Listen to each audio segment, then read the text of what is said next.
Paz do Senhor. Hoje nós vamos falar sobre o tema da fé e das obras. Fé sem obras é morta, nos ensina o apóstolo Tiago.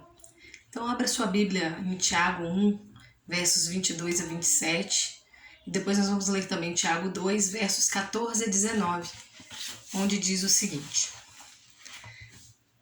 Tornai-vos, pois, praticantes da palavra, e não somente ouvintes, enganando-vos a vós mesmos. Porque se alguém é ouvinte da palavra e não praticante, assemelha-se ao homem que contempla num espelho o seu rosto natural, pois a si mesmo contempla e se retira, e para logo se esquece de como era sua aparência. Mas aquele que considera atentamente na lei perfeita, lei da liberdade, e nela persevera, não sendo ouvinte negligente, mas operoso, praticante, esse será bem-aventurado no que realizar. Se alguém supõe ser religioso, deixando de refrear a língua, antes enganando o próprio coração, sua religião é vã. A religião pura e sem mácula para com o nosso Deus e Pai é essa: visitar os órfãos e as viúvas nas suas tribulações e a si mesmo guardar-se incontaminado do mundo. E Tiago, capítulo 2, verso 14 a 19 diz: Meus irmãos, qual é o proveito se alguém disser que tem fé, mas não tiver obras? Pode, acaso, semelhante fé salvá-lo? Se o irmão ou irmã estiverem carecidos de roupa e necessitados de alimento cotidiano, e qualquer dentre vós lhes disser: Ide em paz, aquecei-vos e fartai-vos, sem contudo dar-lhes o necessário para o corpo, qual é o proveito disso? Assim também a fé, se não tiver obras, por si só está morta. Mas alguém dirá: Tu tens fé e eu tenho obras. Mostra-me essa tua fé sem as obras, e eu com as obras te mostrarei minha fé. Crês tu que Deus é um só? Fazes bem, até os demônios creem e tremem. Amém. Meus irmãos, em primeiro lugar, o que é ter fé? Se nós fizéssemos uma enquete, uma pesquisa nas ruas, nós teríamos várias respostas para essa pergunta, meus amigos. Tem pessoas que diriam que ter fé é acreditar em Deus, mas nós, lendo essa palavra aqui, temos a revelação de que até mesmo os demônios creem que Deus existe e é um só, e o temem, tremem diante deles. Eles creem, eles sabem com o intelecto e com a emoção. Tanto é que quando Cristo expulsava os demônios, esses demônios, eles mesmos davam testemunho de Cristo. Cristo às vezes até os impedia de falar, continuar falando, mas eles davam testemunho da filiação de Cristo, né? Que ele é o Filho de Deus. Também tem pessoas que diriam que ter fé é ter um sentimento positivo em relação à vida, pensamento positivo, otimismo. Também não é isso a fé. Ter fé não é ter fé na fé. Ter fé é ter fé em Deus, fé em Cristo. Nós não somos salvos pelo pensamento otimista, pelo pensamento positivo, pela gratidão. Hoje está em moda falar em gratidão também. Nós somos salvos pela fé em Cristo Jesus, que morreu pelos nossos pecados. Nós não somos salvos porque temos um pensamento positivo. Às vezes essa onda da gratidão ou do pensamento positivo é simplesmente buscar um jeito melhor de encarar os acontecimentos e de viver a vida. De fato, né, ser grato, ser otimista é bom para viver a vida, mas não vai salvar ninguém. Nós estamos falando de vida após a morte. Nós estamos falando de reconhecer-se como pecador, numa atitude humilde perante Deus e entender que Deus enviou o seu Filho para nos salvar e aceitar esse sacrifício, porque sabemos que precisamos dele. Que por mais que sejamos gratos ou otimistas ou bondosos, as nossas obras e o nosso pensamento positivo não vai nos salvar. Bom, tem gente que diria que ter fé é ser membro de uma igreja. Não é assim. Jesus disse que nem todo aquele que dissesse Senhor, Senhor seria salvo. Não é isso? Nem todo aquele que disser Senhor, Senhor será salvo. Para alguns destes ele dirá: não vos conheço, apartai-vos de mim.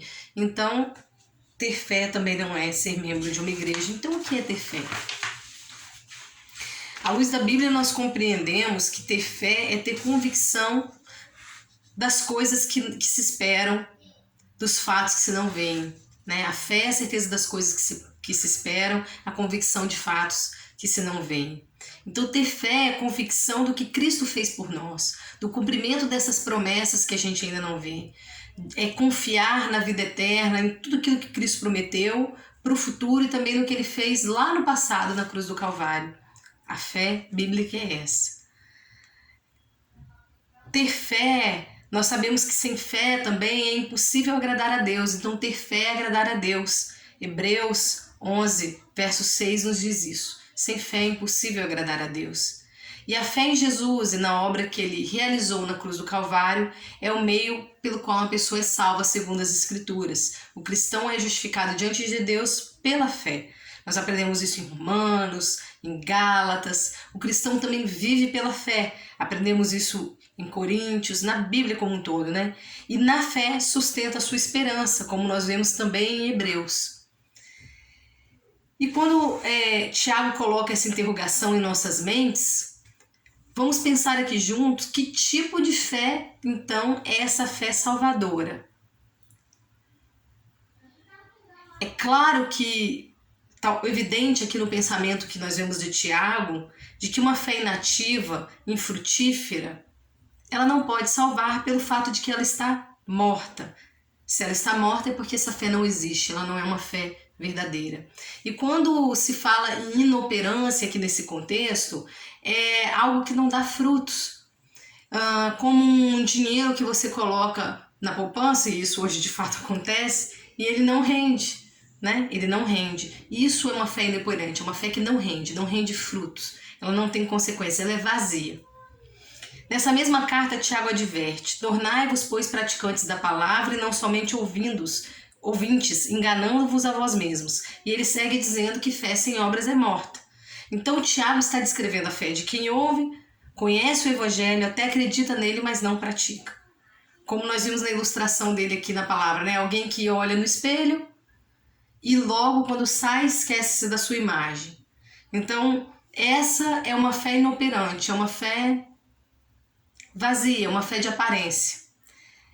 É uma fé nominal, é um crente nominal. E quando na verdade Jesus vem para buscar a igreja remanescente, é a igreja verdadeira, em qualquer denominação em que ela se encontre. Existem os crentes nominais e os crentes verdadeiros, que verdadeiramente aceitaram Jesus não somente como seu Salvador, mas também como seu Senhor.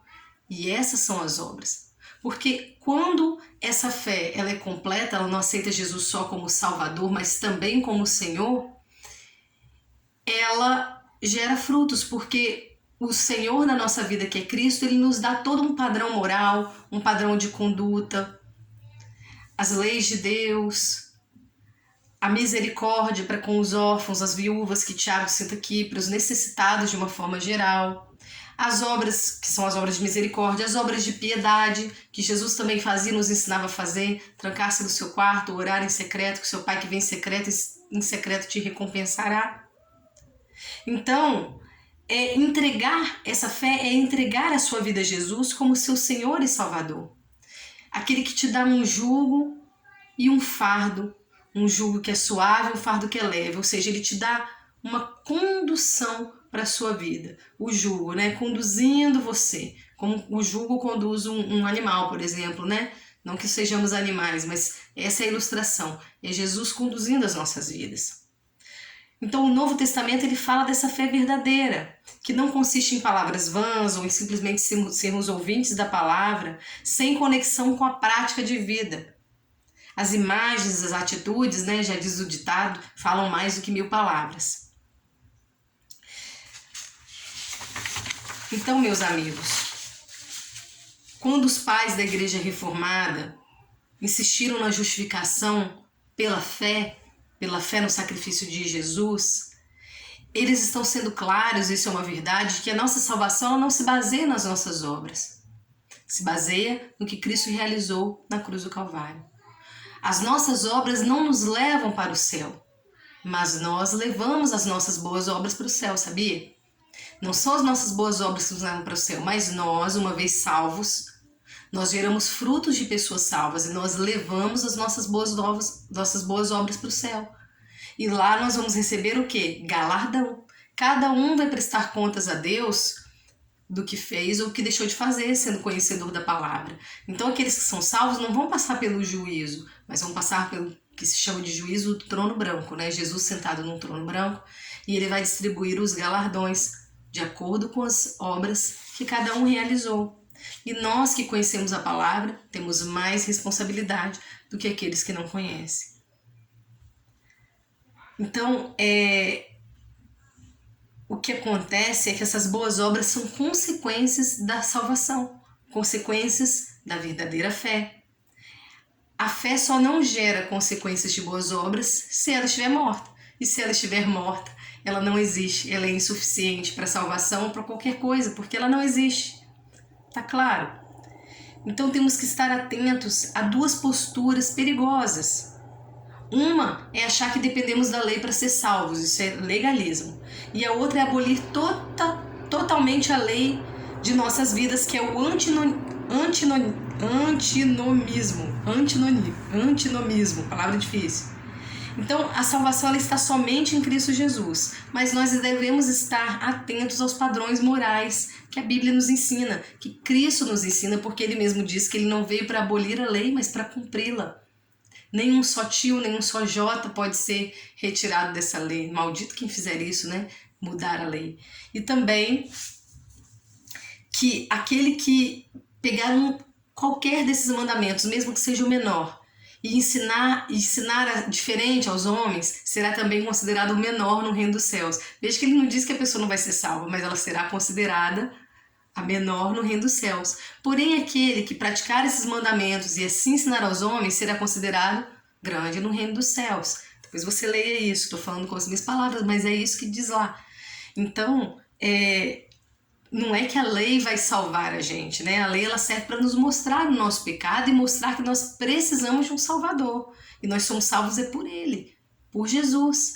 Porque o nosso padrão moral, por mais que nos esforcemos, está distante de Deus. Nós estamos muito longe, por mais que nos esforcemos, de estarmos nos padrões de Deus, de sermos santos como Deus é. Porém, essa lei, nós precisamos cumprir, nós precisamos tentar obedecer. Né? Não é porque nossos filhos a gente vê que eles têm dificuldade de obedecer que a gente fala, então também não segue mais regra nenhuma, né? Não precisa mais fazer nada. Já que vocês têm dificuldade de obedecer, não, nós somos misericordiosos, nós os perdoamos, nós aceitamos as limitações deles, de acordo com a sua faixa etária, com a sua imaturidade emocional. Porém, nós continuamos insistindo que existem padrões morais que precisam ser seguidos na vida, para a pessoa ser feliz e fazer os outros felizes, para conviver em sociedade. E isso também Deus faz por nós, e a Bíblia é esse padrão moral de conduta. Nós temos os 10 mandamentos, nós temos as leis, as obras de misericórdia que nós precisamos praticar, que Jesus nos ensina, né? Ele resume os mandamentos, porque o espírito da lei, em todas as leis, os 10 mandamentos, você vai ver que o espírito da lei é o quê? Amar a Deus acima de todas as coisas e ao seu próximo como a você mesmo. Então Jesus nos ensina isso, e ao amar, nós praticamos essas obras de misericórdia, né? Como lá na parábola do bom samaritano, né? O homem lá assaltado à beira do caminho, todo machucado, passa por ele um levita e um sacerdote. Não fazem nada. O homem era judeu, o levita e o sacerdote também. Passa depois um samaritano, e esse samaritano o ajuda. Lembrando que judeus e samaritanos não se davam bem e não conversavam. E Jesus pergunta, quem foi o próximo daquele homem? A pessoa responde, o samaritano. Tá certo, foi o samaritano. Ide e fazei o mesmo. Então, quando diz amar o meu próximo, quem é o meu próximo? É aquele que está precisando de mim. É aquele que Deus colocou no meu caminho. Então,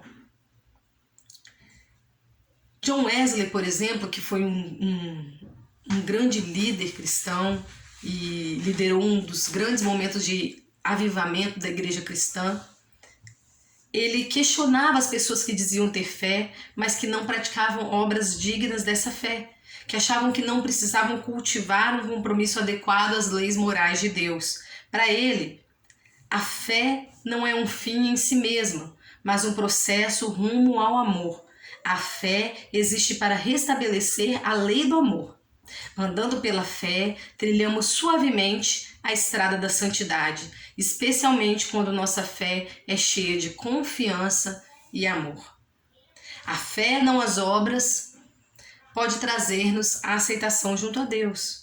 Boas obras são, contudo, consequência e evidência de que levamos uma vida com Deus. Nossa obediência, nossos atos de amor, de justiça, de bondade, como já disse, não são suficientes para a salvação, que está escrito, que está em Cristo, mas são evidências de que somos salvos. Refletem o caráter daquele que nos salvou. São marcas visíveis da nossa filiação ao Espírito Santo de Deus, a nossa filiação a Deus, e de que somos, de fato, seguidores de Cristo e, por isso, cristãos. Então, tanto é que Jesus repreende os fariseus quando eles afirmam soberbamente que são filhos de Abraão. Jesus diz: se sois filhos de Abraão, praticai as obras de Abraão. Está lá em João capítulo 8, verso 39. Então, os filhos de Deus devem praticar as obras de Deus. E a fé verdadeira nos leva à prática das obras de Deus, conforme descrito, por exemplo, na carta aos Efésios, que nos motiva a procurar fazer o quê? Fazer todas as boas obras, as quais Deus, nosso Pai, preparou de antemão para que andássemos nelas. Efésios capítulo 2, verso 10. Então, Deus preparou de antemão essas boas obras para que andássemos nela. Deus coloca oportunidades na nossa vida para nós praticarmos a vontade dele. Deus quer filhos que entreguem o seu coração. Filhos maduros, que procurem amadurecer na fé. E a fé morta, ela não é resultado de confiança, de entrega, de vida transformada, de santidade, de amor a Deus, de amor às pessoas. A fé morta não é resultado de tudo o que nos conduz a uma fé verdadeira, ela é o contrário disso tudo. Então a Bíblia diz que a fé vem pelo ouvir da palavra de Deus. Mas se nós ouvimos de fato, nós somos motivados o tempo inteiro pelo Espírito Santo de Deus, que plantou essa sementinha da palavra em nós, a praticarmos obras dignas daquele que é salvo. Obras de amor a Deus, obras de amor ao próximo. É a mesma coisa quando, eu não sei se acontecia isso com vocês, mas quando eu era criança, às vezes a minha mãe, por exemplo, me dava uma orientação e eu desobedecia ou fazia diferente. Você ouviu, Carlos, o que eu te falei? Sim, mãe, eu ouvi. Não, você não ouviu. Você escutou. É diferente. Você não ouviu, você escutou. Então é diferente ouvir a palavra de Deus e escutar a palavra de Deus. Digamos assim, ouvir a palavra de Deus, essa fé que vem pelo ouvir da palavra de Deus, é quando a gente de fato introjeta e ouve ela com todos os nossos sentidos, não só com os ouvidos que escutam, mas a gente ouve com a mente, a gente ouve com o coração, a gente absorve essa palavra e a gente deseja viver essa palavra, mesmo que a gente ainda não consiga em muitos pontos, porque às vezes a gente vai bem num ponto e vai mal no outro, é natural, nós somos humanos, mas a gente deseja, e quando a gente deseja, Deus ele é fiel para nos dar aquilo que a gente pede, se for de acordo com a vontade dele. E é de acordo com a vontade dele, com certeza, que a gente cumpra a palavra, que a gente absorva a palavra, aprenda e viva de maneira viva de acordo com essa palavra. Então a fé verdadeira que crê, que confia em Deus, leva a entrega a ele. Leva ao sacrifício da carne, né, no sentido de ir morrendo a gente em vida, né, as nossas vontades, as nossas paixões que são contrárias à vontade de Deus, de modo que Cristo passa a viver cada dia mais na gente. E, como Paulo disse, né, não mais vivo eu, mas Cristo vive em mim. Esse é o nosso alvo, é o nosso objetivo. A fé verdadeira, ela admite Jesus não somente como Salvador, mas também como Senhor das nossas vidas. E esse Senhor nos impulsiona sempre para fazermos a vontade do Pai, que inclui o quê? As boas obras, o amor, a fé verdadeira. É assim que cada dia mais nós caminhamos para Deus. A fé verdadeira, ela gera, como nós falamos, misericórdia, né? Como diz aqui no texto de Tiago, ela não despede o irmão faminto, ela abençoa, ela transforma realidades por onde aquela pessoa passa. Os grandes avivamentos da história do cristianismo vieram acompanhadas de mudança social. Porque a fé verdadeira, ela gera obediência, ela gera vida, ela gera comunhão, ela gera intimidade com Deus, ela gera oração, obras de piedade, ela gera obras de misericórdia, porque essa é a vontade de Deus o tempo inteiro. Na Bíblia, quando nós lemos, nós vemos Deus orientando através de seus profetas que o povo faça justiça. Que o povo faça justiça ao órfão, à viúva, ao estrangeiro, ou seja, aos menos favorecidos. E na pessoa de Jesus, então, esse texto, né, esse clamor de Deus, vira uma realidade. Porque Jesus é o Verbo encarnado, ele é a palavra de Deus encarnada. É o Logos de Deus. Então, Jesus, ele faz tudo isso, ele coloca em prática. É por isso que quando ele vem à Terra, ele vem para ensinar, ele vem para pregar, ele vem para discipular, mas ele também vem para curar, para libertar. Ele abre os olhos ao cego, ele abre os ouvidos ao surdo, ele expulsa demônios de pessoas endemoniadas, ele cura, ele liberta, ele faz o paralítico andar. Ele dá o pão, um pouquinho de pão ele multiplica, um pouquinho de peixe ele multiplica, ele distribui para multidões. Ele também dá a palavra de Deus, que é alimento.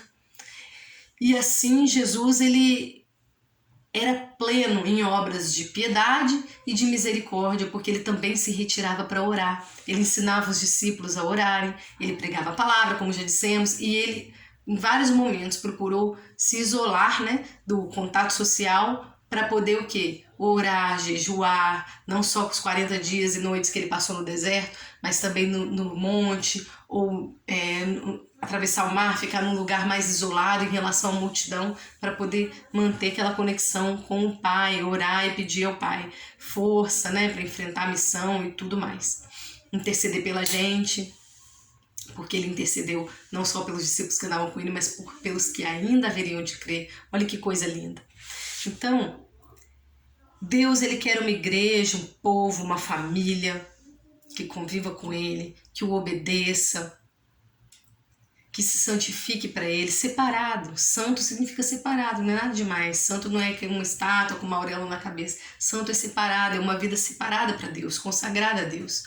Então, se você quer, você pode ser santo. Você não precisa ser canonizado para ser santo. Se você quiser, você pode ser santo. Você pode consagrar a sua vida ao Senhor e pedir para que Ele te separe para Ele e que Ele te santifique, porque é Deus que nos santifica. E no momento em que você conhecê-lo, que a gente vai conhecendo profundamente, a gente automaticamente a gente vai entrando nessa dimensão de uma fé viva. Irmãos, não é que a gente vai ser super-homem ou super-mulher. Todos nós vamos ter pontos em que a gente vai duvidar, em que a nossa fé vai vacilar. Isso é normal até para os discípulos que andavam com o mestre. Pedro, quando vê Jesus vindo sobre as águas, impossível, né, um ser humano andar sobre as águas, ele fala, se és mesmo tu, Senhor, pede que eu vá ter contigo. E aí vem Pedro. Pedro acredita e pisa sobre as águas e começa a flutuar. Só que ele olha para baixo, ele era um pescador, ele sabia o que estava acontecendo, era humanamente impossível. E ele tem medo. E aí ele começa a afundar. Então Pedro teve medo, a fé de Pedro vacilou, não só nesse momento, mas no momento também precedendo ali a crucificação, em que ele negou o mestre, né? Negou o mestre, porque a fé dele vacilou. Como a fé de todos eles que se afastaram de Jesus, na hora da cruz eles sumiram, eles ficaram com medo, se afastaram. É natural que isso aconteça com a gente em alguns momentos, mas esse não pode ser o nosso padrão, a gente não pode se acostumar com isso a ponto de desistir de ter fé, certo? Pedro, ele repensou, os discípulos repensaram, tanto é que todos eles, no fim das contas, né, consagraram, viveram uma vida completamente consagrada a Jesus, a ponto que muitos deles se tornaram mártires, como o próprio Pedro, inclusive. Nós não podemos desistir. Mesmo que a nossa fé vacile, a gente ora, pede a Deus, e a minha vacila, e vacila muito. E a gente pede a Deus e a gente tem que lutar. Porque a fé é uma luta constante contra a carne. A gente, né, tem a carne e tem o espírito, então ficam as duas coisas brigando ali. E a gente tem que lutar contra elas. Se a gente só alimenta a carne, os prazeres do mundo, as coisas que a gente gosta de ver na televisão que não são coisas de Deus especificamente, ou pecados recorrentes que a gente vai se deixando levar, comidas boas e coisas ruins, coisas pecaminosas que não são. Mas se a gente só alimenta a carne, a nossa espiritualidade fica de lado. Agora, se a gente luta contra isso e começa, não, eu vou ler mais a Bíblia, eu vou orar mais, eu vou ver um filme, uma novela que sejam, tragam uma mensagem cristã, eu vou ler um comentário bíblico, eu vou ler um livro que seja sobre as coisas de Deus, eu vou ouvir um sermão na internet, eu vou à igreja para quem já pode ir. Aí a gente começa a alimentar o nosso espírito e alimentar a nossa fé. Então a gente tem que o tempo todo estar vigilante para que a nossa fé não seja uma fé morta. E quando a gente se lembrar dela lá na frente, a gente fala, eu não alimentei, não reguei essa plantinha, lembra da semente de grão de mostarda? Minha fezinha, do tamanho de uma sementinha de grão de mostarda, né? Jesus diz que mesmo que ela seja pequenininha assim, ela pode mover montanhas. Mas se eu não regar uma semente, o que acontece? Ela morre. Se eu não der sol nessa semente, ela morre. Se eu não adubar essa terra, ela morre. Parábola do semeador, né? O semeador saiu semear, jogou aquela semente, parte caiu o quê? Entre espinhos. Os cuidados do mundo sufocaram. Casca na pedra, né? Então, ali a pedra, quer dizer, a plantinha para sobreviver na pedra é difícil, bate sol e queima. Parte caiu à beira do caminho, os passarinhos comeram, mas parte caiu numa terra boa, e ela gerou frutos. Então, ore a Deus para que Ele faça do seu coração, do meu coração, uma terra boa, para que Deus are essa terra, regue essa terra, cuide dessa terra, dê um sol nessa terra, para que a semente da palavra de Deus que a gente ouve, lê e aprende, ela gere frutos a 100 por 1. Amém? Certo. Será que nós temos mantido essa fé operante, salvadora? Acesa, viva? Ou temos mantido uma fé morna, fria? Se Tiago olhasse para nós hoje, o que ele diria? Pode acaso semelhante fé salvá-lo? Como no texto que lemos? Nossa fé é ativa, é operante ou é somente contemplativa? Eu tenho fé, eu tenho um pensamento positivo, eu sou otimista.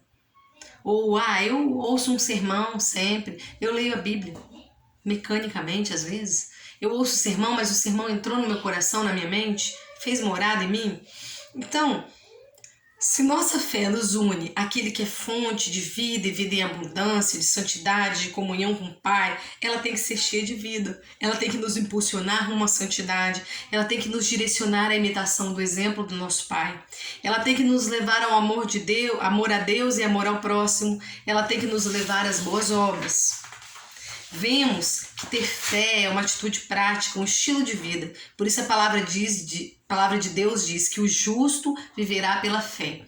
E fé aqui também pode ser traduzida, e a tradução mais correta, fidelidade. O justo viverá pela fidelidade. O que fidelidade? É a fé em ação. É a fé operante. Fé não é uma ideia. Fé é fidelidade. É fé em ação. Fé é ter fé apesar das consequências. Por isso que muitos homens e mulheres entregam a vida por amor a Deus, porque eles têm fé apesar das consequências, apesar de terem que entregar o próprio corpo, apesar de serem perseguidos. Mas nós vivemos num país de liberdade religiosa. Sim, né? Tem uma tolerância.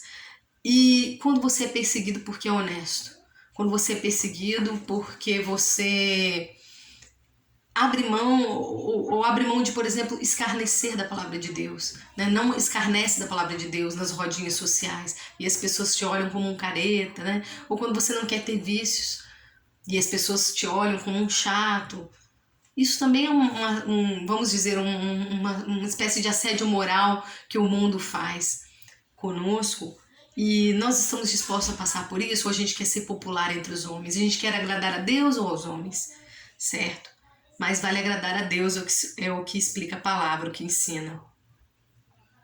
Então, viver pela fé é perder a vida. É perder a vida. É deixar o pecado que afasta o homem de Deus. E a gente precisa assumir Cristo como nosso modelo e se perguntar o tempo todo, em meus passos, o que faria Jesus? Tem até um filme sobre isso, né? É claro que todos estamos sujeitos a pecar, como nós falamos, nós temos um advogado, que é Jesus, sempre que isso acontecer. Só que quando o pecado ele deixa de ser acidental e eu escolho que ele seja regra na minha vida, aí eu quero sim trair. Eu vou trair o meu marido, né? Quando eu escolho o pecado e quero viver em pecado, aí eu me deixo escravizar pelo pecado. Tá repreendido em nome de Jesus, né? Foi só um exemplo. Então estamos deixando de confiar que o amor de Deus e suas promessas são melhores do que um prazer instantâneo quando a gente faz isso. Estamos vacilando na nossa fé. Assim, estagnamos no processo de amadurecimento cristão, o que é um risco. Um outro ponto é que nós sabemos que é impossível agradarmos a Deus se vivermos sem fé, conforme Hebreus 11, verso 6. Mas também sabemos que a fé é dom de Deus, não vem de nós. Então, como podemos vivificar a nossa fé e torná-la mais operante se a fé é um dom de Deus, não vem de nós? Bom, o Evangelho de Marcos, capítulo 9, relata que certa vez trouxeram a Jesus um menino que estava possesso de um espírito mudo, que tentava matá-lo jogando na terra, jogando no fogo e na água. E nem mesmo os discípulos haviam conseguido expulsar essa casta de demônios. Então o pai procura Jesus, o pai daquele menino, né? E já um tanto incrédulo, porque ele faz a seguinte pergunta. Ele fala da seguinte forma: se podes, ajuda-nos. Depois você leia lá, tá? Marcos capítulo 9. E a resposta de Jesus é categórica: se podes. Tudo é possível ao que crê. Caramba, ele estava falando para Jesus: se podes. Então, Jesus ensina para ele que tudo é possível ao que crê. E esse homem, embora incrédulo, ele foi honesto com Deus. Confrontado com a sua falta de fé, ele responde: eu creio. Ajuda-me na minha falta de fé. Então, se a fé é dom de Deus e você sente que em alguns momentos a sua fé vacila, e eu creio que isso acontece com todo mundo, assume isso para Deus. Assume isso para Deus. Eu tenho dificuldades em certas áreas da minha vida. Eu sou uma pessoa controladora, eu tenho dificuldade de abrir mão do controle. E eu sei que Deus é que está no controle de todas as coisas. Então eu preciso o tempo inteiro pedir para Deus nessa área da minha vida. E eu sei que Ele pode. E eu sei que Ele pode em outras áreas da minha vida e da sua vida também. O fim da história nós já sabemos desse garotinho aqui.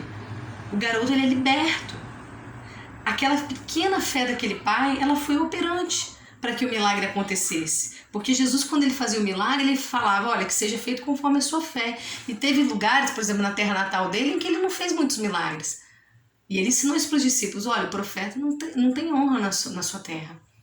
Porque as pessoas, a gente viu esse menino crescer, né? A gente viu ele aqui trabalhar na carpintaria com José, Messias.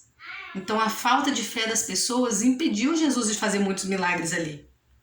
Então a fé desse homem, mesmo sendo uma fé pequena, confrontada pelo próprio Cristo, e não, né, praticamente inexistente, porque ele pergunta se o Messias pode fazer alguma coisa, essa fé foi operante, ela gerou frutos. Então se a minha fé, se a sua fé, mesmo sendo pequena, a gente pode pedir a Deus: aumenta-nos a fé, me ajuda na minha falta de fé, Senhor, me ajuda na minha falta de fé em tal área, naquela área, nessa área, de maneira geral, enfim, mas também procure ser específico, onde você precisa de ajuda para ter mais fé, em qual situação. E Jesus nos ensina que nós, sendo maus, sabemos dar boas coisas aos nossos filhos. Qual é o pai que o filho lhe pedindo uma pedra, ele dá um escorpião? Ou qual é o pai que o filho lhe pedindo um peixe, ele dá uma serpente? E se nós, sendo maus, sabemos dar boas coisas aos nossos filhos, quanto mais Deus, que é bom, saberá lhe dar, também lhe dará bens aos que o pedem, e o Espírito Santo aos que o pedem. Então, se nós pedirmos a Deus, Deus é fiel, a mão de Deus não está encolhida, que não possa abençoar, ela está estendida para abençoar, mas o que faz diferença, faz separação entre nós e Deus é o nosso pecado. O nosso pecado é que a gente não se arrepende, o nosso pecado é que a gente não confessa, é quando a gente não aceita Jesus como o sacrifício de Deus para cobrir essa multidão de pecados e para nos lavar de novo para o Senhor. O mais interessante que essa passagem nos mostra é que podemos e devemos nos abrir para Deus, falando das nossas limitações ao crer, falando das nossas limitações ao operar essa fé, Senhor, eu creio, Senhor, mas eu tenho dificuldade de fazer caridade, sei lá, eu sou pão duro. Senhor, eu creio no Senhor, mas eu tenho dificuldade de orar. Eu sou preguiçoso. Eu creio no Senhor, mas eu tenho dificuldade de ler a Bíblia, eu não gosto de ler, eu durmo, me dá sono. E pede para Deus mudar essa situação. Estou dando aqui exemplos. Eu não sei qual é o seu caso, mas você sabe. Porque eu sei dos meus, você sabe dos seus também. Eu queria ler só uma pequena passagem aqui, esse comentário bíblico aqui, de Warren Wiersbe. Ele é um dos principais comentaristas bíblicos da atualidade. Esse aqui fala sobre o Novo Testamento. E quando ele fala sobre essa passagem, ele fala aqui, na página 461, quando ele fala de Tiago 2, que é a palavra que nós estudamos hoje, ele diz assim, ó: eis algumas perguntas que cada um pode fazer a si mesmo ao examinar o seu coração. 1. Houve um momento em que eu percebi claramente que era pecador e reconheci isso para mim mesmo e para Deus? 2. Houve um momento em que meu coração me impeliu a fugir da ira vindoura? Alguma vez fui seriamente confrontado com os meus pecados? 3. Entendo verdadeiramente o Evangelho, que Cristo morreu pelos meus pecados e ressuscitou? Compreendo e confesso que sou incapaz de salvar a mim mesmo? 4. Arrependi-me sinceramente dos meus pecados e os deixei para trás? Ou amo o pecado e desejo desfrutá-lo? 5. Creio em Jesus Cristo e somente nele como meu Salvador? Tenho um relacionamento vivo com ele por meio da palavra e do Espírito? 6. Houve uma transformação em minha vida? Minhas boas obras são constantes ou apenas ocasionais e fracas? Estou procurando crescer nas coisas de Deus? As pessoas ao meu redor podem notar que aceitei a Cristo? 7. Tenho desejo de falar de Cristo para outros ou sinto vergonha? 8. Desfruto comunhão com as outras pessoas? Tenho prazer em participar dos cultos? 9.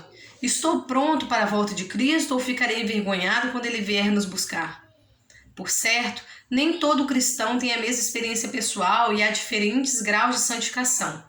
Mas grande parte do questionário espiritual, acima, que nós lemos, pode ajudar uma pessoa a determinar sua verdadeira posição diante de Deus. Examinar se essa fé realmente é operante ou se ela está morta. E ele termina dizendo, uma citação do Salmo 139, versos 23 e 24. Sonda-me, ó Deus, e conhece o meu coração. Prova-me e conhece os meus pensamentos. Vê se há em mim algum caminho mau e guia-me pelo caminho eterno.